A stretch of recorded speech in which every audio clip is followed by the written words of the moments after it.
We're building up to our elections coverage here on Newsroom Africa. Elections happening in neighbouring Zimbabwe. Well, reports out of that country, at least by the Herald newspaper today, that Professor of World Politics at London University, Prof Chan, was arrested and then deported.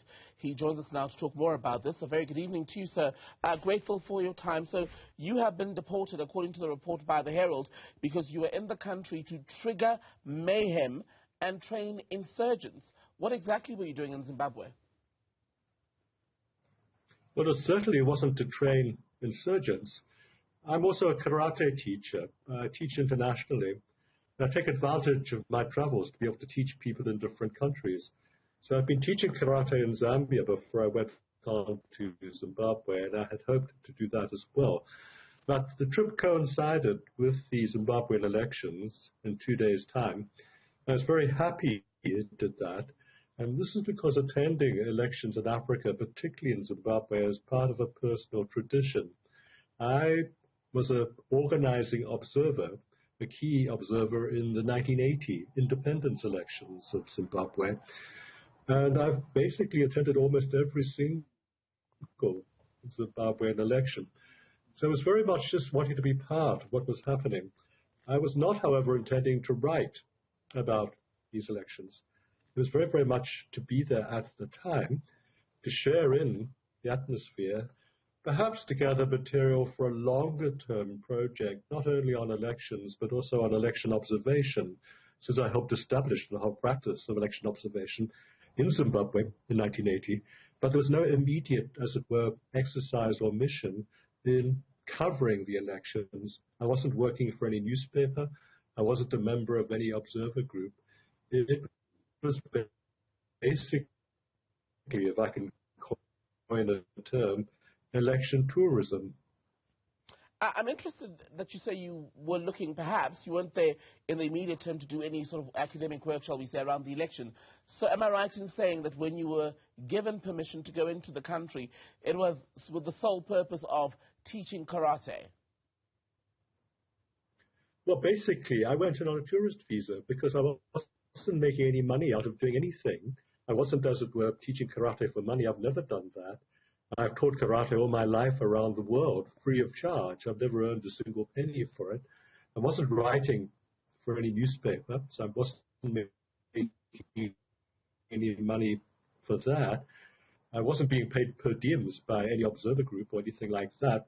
So my intention was basically to go in as a private citizen, and as I said, be there at the time of the elections. So I thought obtaining a tourist visa, which I had, was probably the best way of entering the country.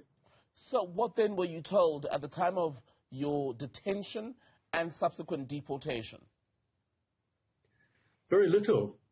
They were waiting for me at the airport, and they were in fact waiting at the aircraft door when I emerged from my flight from Zambia. They simply said, "Follow us." And so I followed them. It was very, very clear that I wasn't going to get much choice in this matter. The only question they asked me was, where do you want to be sent? Do you want to be flown back to Zambia, from which you've come? Or Professor Chan, are you still with us? Okay, I think we're having a bit of a connectivity issue there.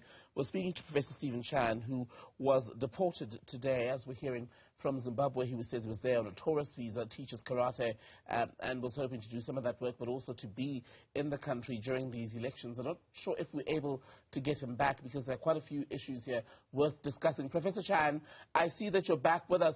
You were telling us that you basically had officers waiting for you at the doorstep of the aircraft.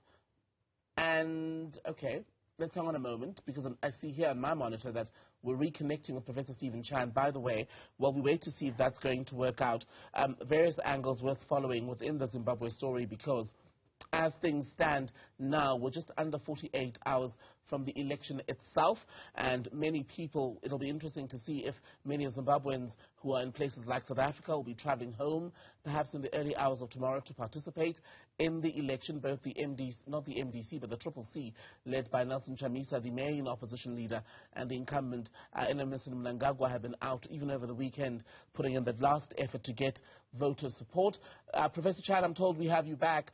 We lost you just as you were telling us about how the people who stopped you, tell us who they were, and they said to you, the question was, where do you want to be sent? That's right. And I had a choice of being sent out of the country, either back to Zambia or to the United Kingdom, since I travel on a United Kingdom passport. So it's very, very clear I was not going to be allowed to come into Zimbabwe. They never asked me any other questions. I mean, they're very, very polite, but basically they didn't ask questions or explain themselves in any way whatsoever. I was simply assumed that I had to do what I was told. So I left the country and came back to Zambia. I didn't want to fly all the way to the United Kingdom. So I'm back here in Zambia now, and I've been reading the various reports about what happened. I've learned more from those reports as to what happened than I was told at the airport. I was told almost nothing at the airport itself. And the people who greeted you then as you came off the flight, were they immigration officials or just regular police? They weren't regular police. They were wearing uniforms of some sort, but I think they were joined by an immigration official. But the person who was doing, as were most of the leading, I had no idea what service, what branch of the security forces, or what branch of the immigration service he came from. Although he was wearing a uniform of sorts, it was not the same as those in the immigration department elsewhere in the airport. And I never got to see his badge. They never showed any identification at any point in time. Were you mistreated in any way, physically? No, I was simply told to follow them. I maintained my dignity and as much of my courtesy as possible throughout the entire proceedings. I have to say they did not abuse me. They did not mistreat me, but they did make it clear that I had no choice in the matter. Well, it says here that you also, and by here I mean the report by the Herald, which I'd imagine you've now seen, they say that you're also, in fact, an advisor. They describe you as a well-known government critic and Triple C leader Nelson Chamisa's advisor. What is the nature of your relationship with the opposition leader? I had one meeting with Nelson Chamisa on my visit last year, in which I offered some advice, which he declined. So although we were able to have that meeting, I'm not really certain I can say in any way whatsoever that I am an advisor to Nelson Chamisa. He did not like my advice. It made front page news of the newspapers at that time, a year ago. He did not follow the advice. I've never seen him since that single meeting. It's a complete exaggeration to say I'm his advisor. Now, on that visit, I also made an appointment to see the President Mnangagwa, and his office accepted and made an appointment, which was then cancelled at the very last moment, literally 40 minutes before I was due to go to his office. So I've always, in my academic life, reached out to both sides. Now, I'm not an advisor to President Mnangagwa, and I'm not an advisor to President Chamisa. I got on very well with the previous leader of the opposition, Mr. Morgan Tsvangirai, but even he and I had differences. See it. I accept your criticisms. So I've been critical of everybody, which I think is what an academic should do. But perhaps that's why you were flagged then. If you had an enduring, let me remove the word enduring, if you even enjoyed a relationship of some fashion with a long-time opposition leader such as Morgan Tsvangirai, and we know how he was treated by the political establishment, the ZANU-PF government, to the day of his death, do you think that you've been perhaps on the radar of authorities since then as a perhaps, quote, problematic figure? Well, I think they certainly regard me as problematic because they don't know where I stand. But that's because, as I say, I stand in the position of an academic critic of all sides. That doesn't mean I can't have friendships with them or have a drink with them. And I do that with members of the government as well. I'm not, as it were, saying you're contaminated in some way by wickedness. I will never associate with you. If you want to invite me to the bar of the Rainbow Towers, I'm quite happy to come. I'm quite happy to buy the drink, in fact. So I'm open, but I do absolutely reserve the right to myself as a practicing academic, as a very well-known academic throughout the world, to be honest, to be critical. For those of us who missed it, A, what is the advice that you gave to Nelson Chamisa? when you did meet the one time, as you say? And B, what did you want to discuss with President Mnangagwa to the point where you got through making the appointment but were basically stood up? What I was discussing with Mr. Nelson Chamisa was my sense that he needed to name a shadow cabinet so that he appeared to the outside world as more than just a one-man band. In other words, my concern was did he have a government in waiting, or was he simply a president in waiting? And I thought who was responsible for what portfolio, and try to come to an understanding that the government as a whole of the country should the cease. You can't run a government as one person. So I wanted to know, and I did advise him that I thought many other people wanted to know who his ministers would be. And it's the practice of opposition parties around the world to have a shadow cabinet. And I saw no reason why I should not offer that advice to him. As for what I wanted to discuss with President Mnangagwa, I wanted to discuss what progress he felt he had made since he had become president.